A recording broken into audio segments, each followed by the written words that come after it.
Everyone, welcome to part 2 of advance payment of tax. जैसे कमाओ वैसे चुकाओ।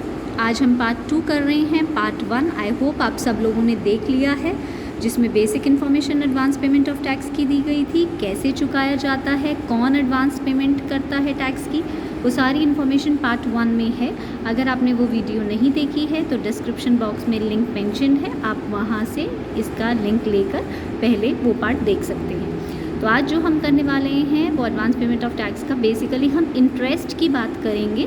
इंटरेस्ट किस तरीके से दिया जाता है और कब दिया जाता है एडवांस पेमेंट ऑफ टैक्स की सिचुएशन में। So advance payment of tax as we know, pay as you earn scheme. Pay as you earn मतलब जैसे कमाओ वैसे चुकाओ।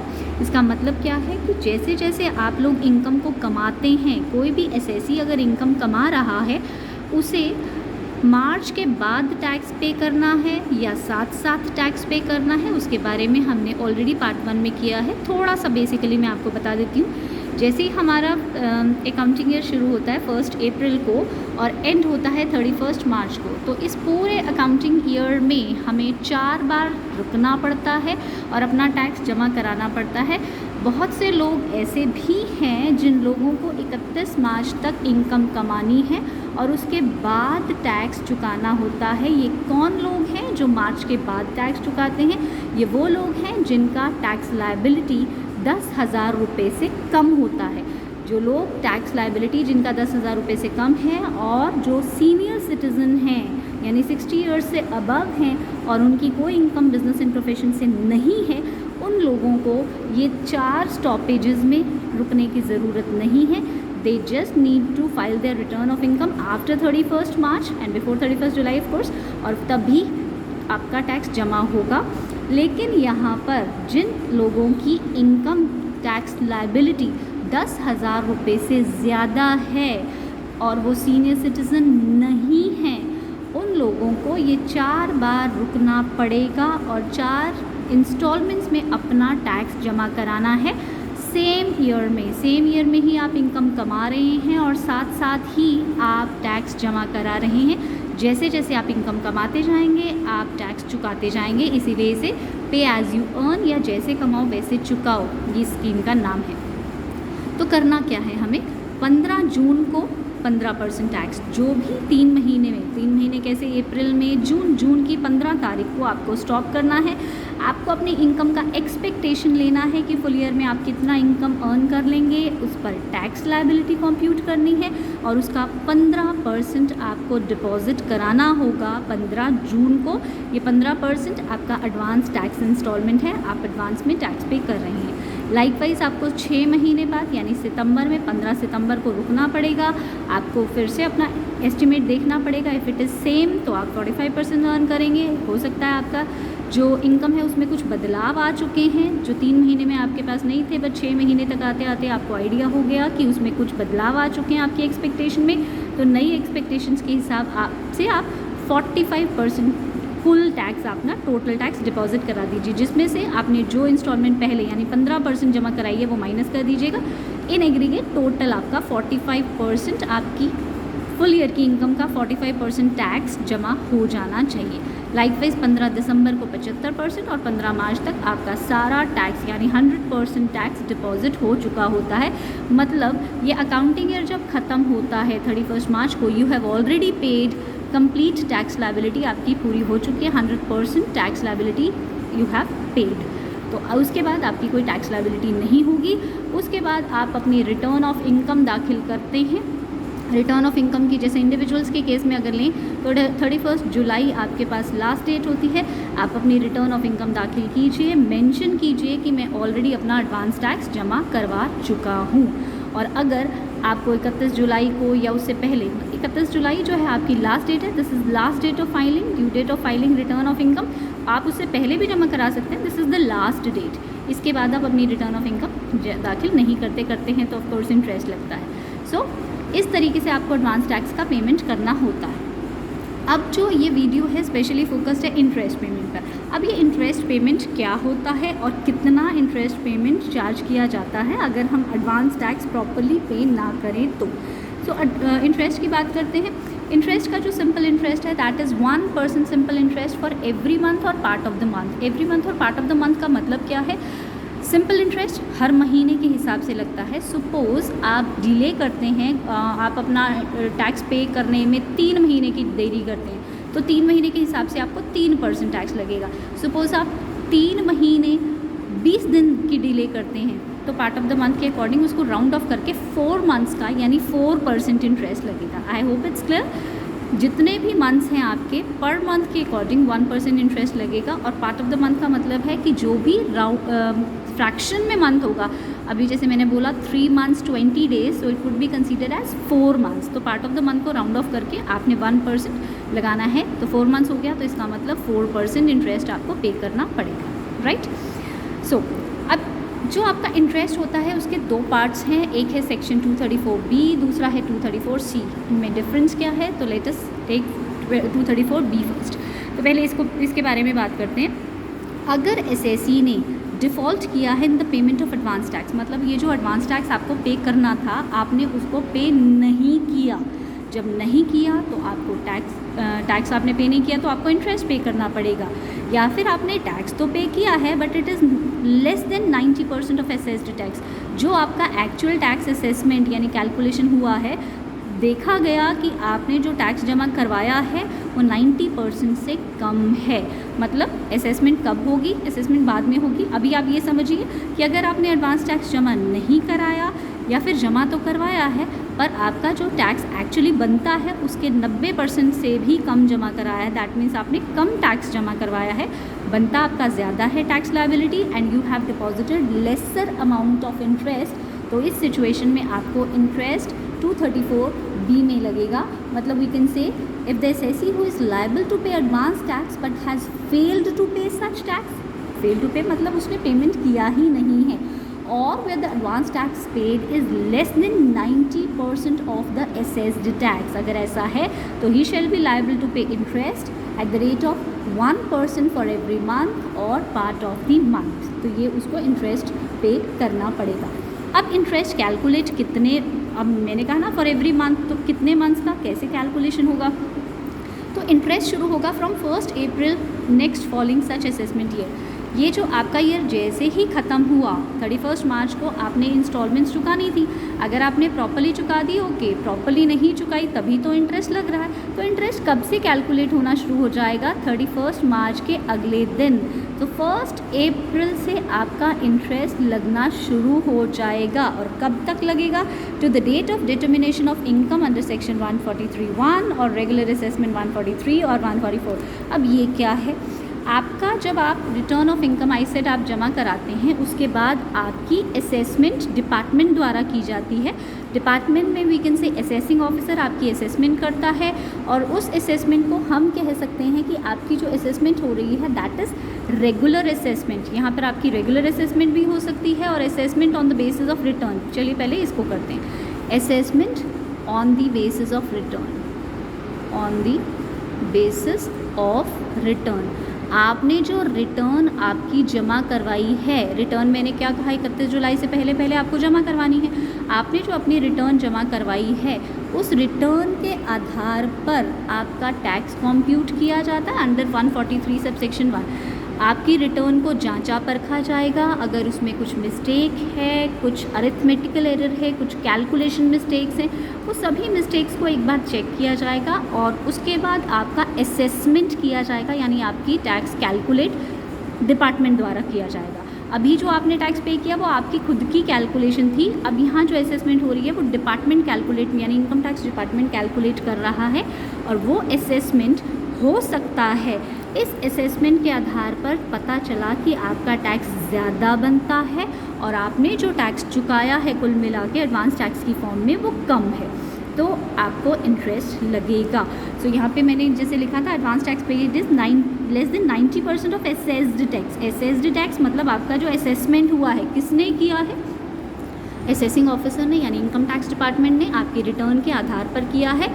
और it may be regular assessment, ये दूसरे टाइप की असेसमेंट भी हो सकती है जिसे हम रेगुलर असेसमेंट कहते हैं। रेगुलर असेसमेंट अपने आप में 2 सेक्शंस में डिवाइडेड है, एक है 143 सबसेक्शन 3 और एक है 144 अभी आप लर्न भी कर सकते हैं इसको, और मैं समझा भी देती हूँ थोड़ा सा। रेगुलर असेसमेंट 143 सब सेक्शन 3 क्या होती है, जब आपकी रिटर्न में असेसिंग ऑफिसर को थोड़ा करेक्टनेस में डाउट होता है तो आपसे एविडेंस मंगवाया जाता है कि आप एविडेंस दीजिए, मुझे कुछ इन्फॉर्मेशन दीजिए, मुझे आपके असेसमेंट को एक बार चेक करना है। तो सबूतों के आधार पर आपकी रेगुलर असेसमेंट की जाती है। और 144 क्या होता है, अगर आप उसको इन्फॉर्मेशन नहीं देते तो असेसिंग ऑफिसर अपने आप से आपने एविडेंस तो नहीं दिया ना, एविडेंस देते तो 143 सब सेक्शन 3 में होती, नहीं दिया तो बेस्ट जजमेंट असेसमेंट का सेक्शन है 144, बेस्ट जजमेंट असेसमेंट कर दी जाती है और आपको बता दिया जाता है। सो असेसमेंट दो तरीके से हो सकती है, या तो assessment on the basis of return, इसको हम समरी असेसमेंट भी बोल सकते हैं, या फिर regular assessment on the basis of evidence and best judgement assessment. तो जैसे भी आपकी असेसमेंट हुई है उसमें आपका टैक्स कंप्यूट किया जाएगा और चेक किया जाएगा कि जो एडवांस टैक्स आपने पे किया है क्या वो प्रॉपर है। अगर वो प्रॉपर है बात यहीं पर ख़त्म हो जाएगी, लेकिन अगर वो प्रॉपर नहीं है तो आपको इंटरेस्ट पेमेंट करना पड़ रहा है, बिकॉज आपने टैक्स कम जमा कराया है। और यहाँ पे अगर ऑल टुगेदर करवाया ही नहीं जमा, आपको जो इंस्टॉलमेंट्स दी गई थी आपने ये इंस्टॉलमेंट्स पे ही नहीं की, तो ऑफ कोर्स आपका सारा ही डिफ़ॉल्ट है। तो एडवांस टैक्स आपने पे किया ही नहीं तो भी आपको इंटरेस्ट लगेगा, simple interest for every part of month or part of the month. So I think it's clear.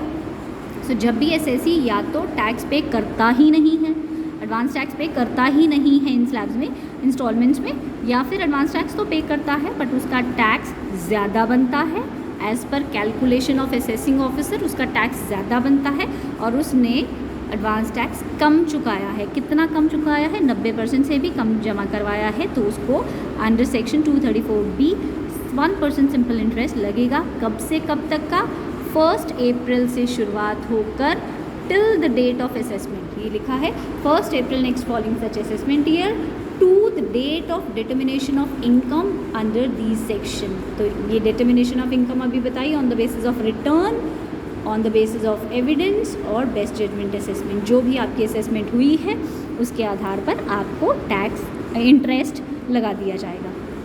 It's clear. अच्छा, यहाँ पे कुछ पॉइंट्स याद ध्यान देने लायक हैं, जैसे सबसे पहले section 140A tax paid on self assessment. अब ये सेल्फ असेसमेंट क्या है?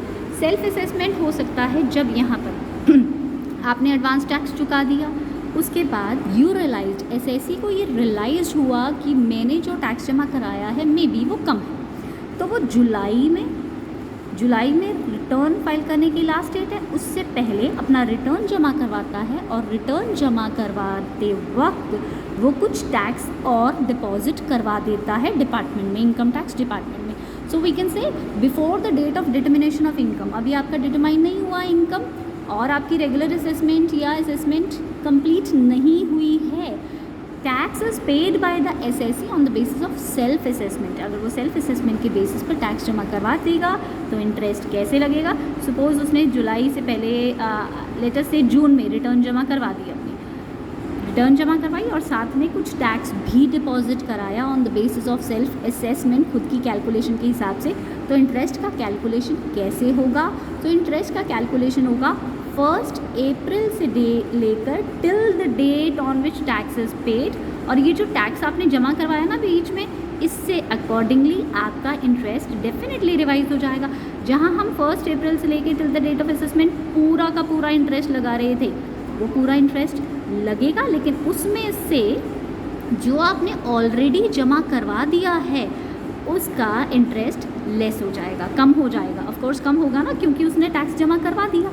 बीच में टैक्स जमा नहीं कराता तो पूरा इंटरेस्ट लगता, लेकिन अब क्योंकि बीच में जमा करवा दिया गया है on the basis of self assessment, आपका टैक्स आपका इंटरेस्ट डेफिनेटली कम हो जाएगा उस अमाउंट से। जितना आपने जमा कराया है उतना इंटरेस्ट जो भी बनता है वो रिड्यूस हो जाएगा, टोटल में से वो अमाउंट रिड्यूस हो जाएगा और बाकी बैलेंस अगर अभी भी कम है उस पर इंटरेस्ट लगेगा, राइट। उसके बाद दूसरा पॉइंट क्या है? Variation in tax due to reassessment. हो सकता है आपका रीअसेसमेंट हो जाए। रीअसेसमेंट होता है अंडर सेक्शन 147। 147 में अगर आपका दोबारा से कैलकुलेशन होता है, आपका असेसमेंट हो चुका था, आपने टैक्स जमा करवा दिया था, लेकिन आपका केस दोबारा से ओपन हो गया और असेसिंग ऑफिसर ने आपके केस का रीअसेसमेंट किया है, दोबारा से कैलकुलेशन किया है, तो आपको इंटरेस्ट अब फिर लगेगा, क्योंकि आपका टैक्स बढ़ गया है, अगर बढ़ा है तो आपको इंटरेस्ट कब से कब तक का लगेगा? रेगुलर असेसमेंट की डेट से लेकर रीअसेसमेंट की डेट तक जितना भी ड्यूरेशन आता है उस बढ़े हुए अमाउंट पे। सपोज़ आपने जो आपका जो टैक्स था वो 15,000 था, रीअसेसमेंट में आपका टैक्स 18,000 रुपये हो गया है, तो जो 3,000 रुपये आपका टैक्स बढ़ा है उस पर इंटरेस्ट कैलकुलेट होगा। कहाँ से कहाँ तक का? रेगुलर असेसमेंट की डेट से लेकर रीअसेसमेंट की डेट तक आपका इंटरेस्ट कैलकुलेशन किया जाएगा, राइट। दूसरा, revision, appeal, rectification of mistake. अगर आपका रिवीजन होता है, मतलब आपका टैक्स दोबारा से रिवाइज होता है, सपोज़ एसएससी बोलता है कि मेरा टैक्स ठीक से कंप्यूट नहीं हुआ, तो वो एक एप्लीकेशन देता है इनकम टैक्स डिपार्टमेंट को कि मेरा टैक्स एक बार रिवाइज़ किया जाए। तो हो सकता है आपका टैक्स बढ़ घट गया हो, या फिर एसएससी ने अपील फाइल कर दी थी डिपार्टमेंट के अगेंस्ट कि मेरा टैक्स गलत बनाया गया है। अपील में आपका टैक्स बढ़ भी सकता है, घट भी सकता है। और रेक्टिफिकेशन ऑफ मिस्टेक, कोई गलती आपको अपने रिकॉर्ड में मिली है जिससे आपका टैक्स बढ़ भी सकता है और घट भी सकता है। सो जैसे ही आपका टैक्स बढ़ेगा घटेगा, आपका इंटरेस्ट भी अकॉर्डिंगली रिवाइज होगा। Okay, so this was about 234B। 234B में हमने क्या क्या किया?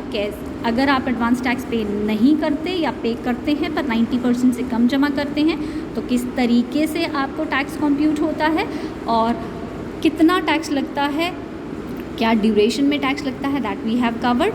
अब हम कर रहे हैं 234C। 234C क्या है? For deferment of advance tax. Deferment का मतलब है पोस्टपोनमेंट। आपको टैक्स जमा कराना था पर आपने उसको आगे खिसका दिया कि बाद में टैक्स पे करूँगा, अभी पूरा नहीं करना, तो कैसे इंटरेस्ट लगेगा? सॉरी, हमें पता है हमें 1 अप्रैल से लेकर 31 मार्च तक ये 4 इंस्टॉलमेंट्स में टैक्स जमा कराना है। ऑलरेडी रिटन हियर 4 इंस्टॉलमेंट्स में पैसे जमा कराने हैं। कितने कितने जमा कराने हैं? 15%, 45, 75 एंड 100%, सॉरी 15, 45%, 75% एंड 100%, ये हमें जमा कराने हैं। पर कोई एसएससी हो सकता है लेस देन 12% जमा कराता है। जमा कितना कराना था? 15%, पर आपने 12% से भी कम जमा करवाया। 12% तक इनकम टैक्स आपको रिलैक्सेशन देता है कि कोई बात नहीं, हो सकता है आपका एस्टिमेट ठीक ना रहा हो, तो 12% तक अगर आपने टैक्स जमा कराया एडवांस टैक्स, इट्स ओके। लेकिन अगर आपने 12% से भी कम जमा कराया है तो देखिए आपको इंटरेस्ट लगेगा। और कितना लगेगा? 1% लगेगा, 3 मंथ्स का लगेगा। जितना भी शॉर्टफॉल है, जितना भी आपने पैसा कम जमा कराया, सपोज़ यहाँ पे 15% डिपॉजिट कराना था और एसएससी ने सिर्फ 9% जमा करवाया है, 9%, लेस देन 12%, सपोज़ 9% जमा करवाया है। सो जितना भी डिफरेंस आएगा, यानी 6% का शॉर्टफॉल जमा कराया आपने, सो शॉर्टफॉल पे आपको 3 महीने का इंटरेस्ट पे करना पड़ेगा, राइट। इसी तरीके से 45% डिपॉजिट कराना होता है। अगर आपने 36% से लेस जमा करवाया है तो भी आपको 1% शॉर्टफॉल फॉर 3 मंथ्स देना होता है। अगर आपने 15 दिसंबर तक 75% से कम डिपॉजिट कराया है तो भी आपको 1% शॉर्टफॉल देना पड़ेगा 3 मंथ्स का। और 15 मार्च तक तो क्लियर हो जाना चाहिए, आपका पूरा टैक्स जमा होना चाहिए। और अगर आपने जमा नहीं कराया तो 1% इंटरेस्ट लगेगा, बट यहाँ पर सिर्फ 1 मंथ का लगेगा, 3 मंथ्स का नहीं। अब यहाँ पे कुछ एक्सेप्शन है। वो एक्सेप्शन क्या हो सकते हैं? Suppose we are having capital gains. अगर आपके पास कैपिटल गेन्स हैं तो आपको इंटरेस्ट नहीं लगेगा। No interest will be levied in respect of shortfall in payment of advance tax on account of capital gain. अगर आपके पास कैपिटल गेन है या फिर आपकी कोई ऐसी कैजुअल इनकम है, suppose you are having lottery income, card games, bettings, gamblings, ये कुछ इस तरीके की इनकम्स हैं आपके पास जिसको आपने प्रिडिक्ट नहीं किया था, तो इन पर इंटरेस्ट आपको नहीं लगेगा। और इसी तरीके से हो सकता है बिजनेसमैन के पास कोई new source of income introduce हुआ है, न्यू इनकम आई है जो पहले कभी नहीं आती थी, अभी आई बिजनेसमैन के पास। So new source of income अगर आपको मिलता है तो आपको इंटरेस्ट नहीं लगेगा। लेकिन ध्यान रखना है कि एसएससी को अपना टैक्स रिमेनिंग इंस्टॉलमेंट में एडजस्ट करना है। सपोज़ आपने यहाँ पे फर्स्ट इंस्टॉलमेंट में आपके पास वो इनकम आई ही नहीं थी, तो आप कैसे प्रिडिक्ट कर सकते थे और उसका 15% कैसे जमा करा सकते थे? सपोज़ आपका कैपिटल गेन जो है वो आया आपके पास अगस्त में कैपिटल गेन आया, वो पहले तो जून तक तो क्लियर नहीं था ना कि कैपिटल गेन आने वाला है। या लॉटरी जीती आपने अगस्त में, आपको तो एक्सपेक्टेड नहीं था ना 15 जून तक कि मैं लॉटरी जीतने वाला हूँ, तो नहीं पता था आपको। तो आप क्या कर सकते हैं, आप आगे की इंस्टॉलमेंट में एडजस्ट कर सकते हैं, क्योंकि आपको जून तक तो आइडिया ही नहीं था कि मुझे ये लॉटरी इनकम मिलने वाली है। फिर आपको अगर ये कहा जाए कि आपने तो टैक्स कम जमा करवाया, अरे बाबा क्लियर ही नहीं था तो कैसे टैक्स डिपॉजिट किया जा सकता था। इसीलिए कहा no interest will be charge. लेकिन यहाँ पर कंडीशन ये है, no interest will be charge का मतलब ये नहीं है कि आपको टैक्स जमा ही नहीं कराना। तो आपको जब क्लियर हो जाएगा कि आपकी इनकम आ जाएगी तो आपको जैसे कमाओ वैसे चुकाओ ना। आपने कमा लिया, अब जो क्योंकि आपने कमा ही ली है तो आपको 15 सितंबर को इंस्टॉलमेंट को रिवाइज़ करके अपना कुल मिला के 45% जमा करवा देना चाहिए था, राइट। अब जमा करवाना चाहिए। जब आपको क्लियर हो जाएगा कि आपकी इनकम आ गई है तो आपको उस पर रिमेनिंग इंस्टॉलमेंट्स में एडजस्ट करना पड़ेगा। रिमेनिंग इंस्टॉलमेंट्स में अगर आप टैक्स पे कर देंगे तो आपको इंटरेस्ट की पेमेंट नहीं करनी पड़ेगी। और लाइकवाइज हो सकता है 15 मार्च के बाद भी आपके पास ऐसी कोई इनकम आ गई हो, कार्ड गेम्स या लॉटरी या न्यू सोर्स ऑफ इनकम, जिसका एडवांस टैक्स तो आपने डिपॉजिट करवाया ही नहीं, क्योंकि हमारे पास इनकम वो थी ही नहीं तब तक, ना ही एक्सपेक्टेशन थी कि इनकम आने वाली है और आ गई। तो अगर आप 31 मार्च तक भी वो टैक्स पे कर देते हैं उन टाइप्स की इनकम पे, उन टाइप की इनकम्स मतलब कैपिटल गेन, लॉटरी या कोई न्यू सोर्स ऑफ इनकम आपके पास इंट्रोड्यूस हुई है और आपके पास इनकम आई है 15 मार्च के बाद, तो अगर आप 31 मार्च तक भी उसका टैक्स डिपॉजिट करवा देंगे, it would also be considered as income, considered as advance payment of tax. अगर आप उसका टैक्स 15 मार्च के बाद और 31 मार्च से पहले जमा करा रहे हैं तो वो भी एडवांस टैक्स की पेमेंट ही मानी जाएगी और आप पर इंटरेस्ट नहीं लगेगा उस पर। So this was whole topic of advance payment of tax का इंटरेस्ट कैसे चुकाया जाता है। इंटरेस्ट 2 कैटेगरीज में चुकाया जाता है, फर्स्ट 234B में डिफ़ॉल्ट पे और less than 90% of assess tax, और 234C में अगर आप डेफरमेंट करते हैं यानी आप अपना टैक्स जमा करवाते हैं पर कम जमा करवाते हैं तो आपको कितना कितना इंटरेस्ट पे करना पड़ता है। I hope it's clear. All the best. In case of any queries आप उसे कमेंट्स में टाइप कर सकते हैं। I will try to resolve your queries अगर आपके पास हैं तो। And don't forget to subscribe the channel. अगर आपने सब्सक्राइब नहीं किया तो कर लीजिए ताकि आगे की वीडियोज़ आपको मिलती रहें। Thank you so much.